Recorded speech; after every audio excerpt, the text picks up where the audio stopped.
A couple things I want to talk to you about this morning is coming up is the Citizens Police Academy. Let's talk a little bit about that because there's a lot of folks out there that are interested in the Billings Police Department, and maybe some of them have an angst against the Billings Police Department. What is this course all about? Well, our Citizens Police Academy, we've been in operation for probably close to 20 years. We run 2 sessions a year, spring and the fall. It's a 9-week program, week 9 being a graduation ceremony. We meet once a week for a couple, 3 hours on a Tuesday night, and essentially it is a in-depth, hands-on look at the police department. The courses are taught by our officers and our detectives. They get to understand, why we do things and some of the equipment that we have, a lot of the stuff that people don't realize. And it's been a positive experience for everybody. We recruit for our volunteer program and get a fair number because people are impressed with the program. And I do invite our critics. It's not necessarily that we're going to agree with stuff, but many of the questions I get is they don't understand why we do what we do, and they may not like it or agree with it, but at least we have an understanding, and we've invited and had a couple people do that. But it's a very positive program. It is highly sought after. We always have a waiting list for it. And very pleased to be able to present it to the community, and it's just free of charge. Well, my big question is there cake and coffee at graduation ceremony? That's my big question.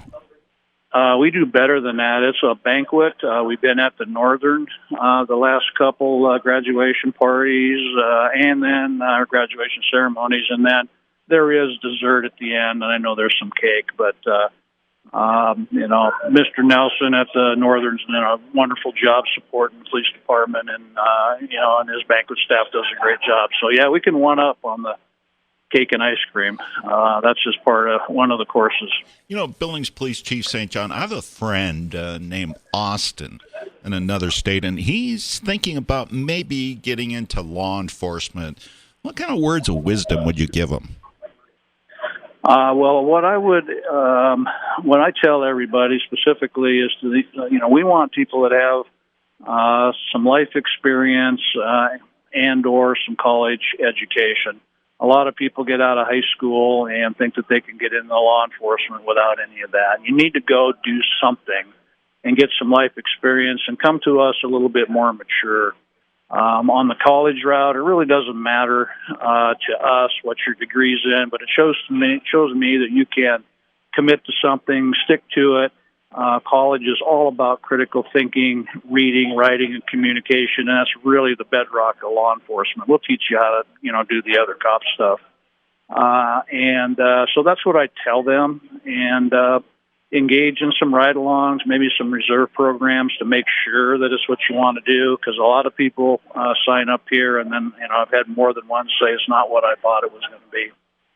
So those are the things that I would suggest, and we do make those recommendations all the time to young people. It came out earlier this week, a report from the Montana Department of Justice that fentanyl overdoses are on the incline.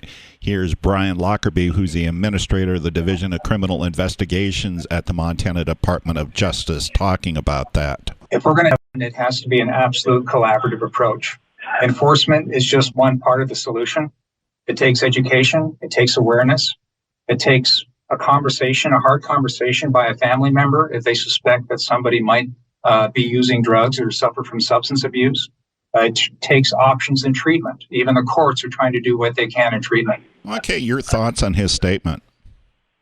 Yeah, Brian's absolutely right, and we partner with his agents on many projects.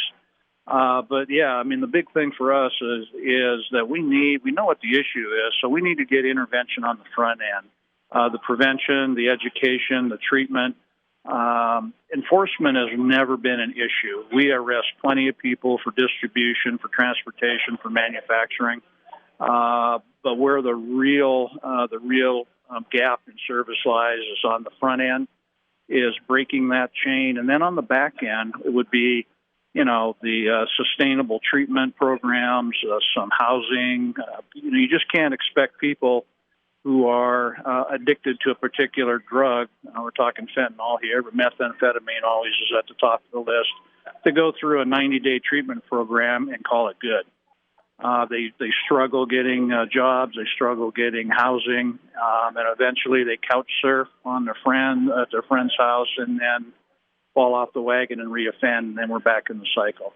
The director's absolutely right. A lot of people need to step up to get a handle on this. Wow.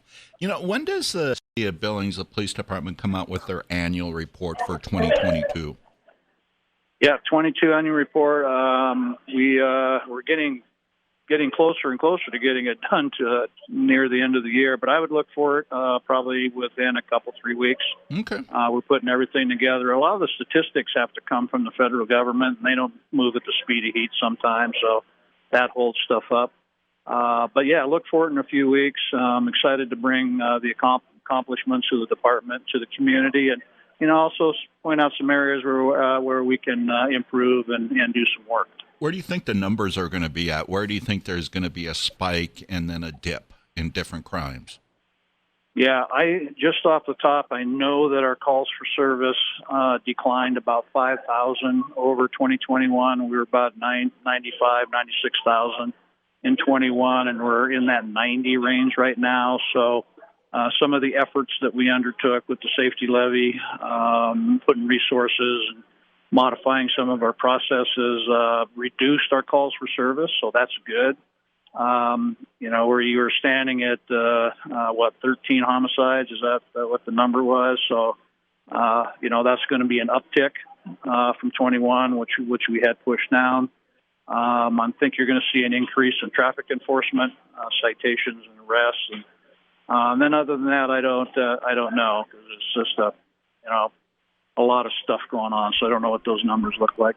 Well, we'd love to have you in when those numbers come out, just to kind of dig it a little bit deeper, okay?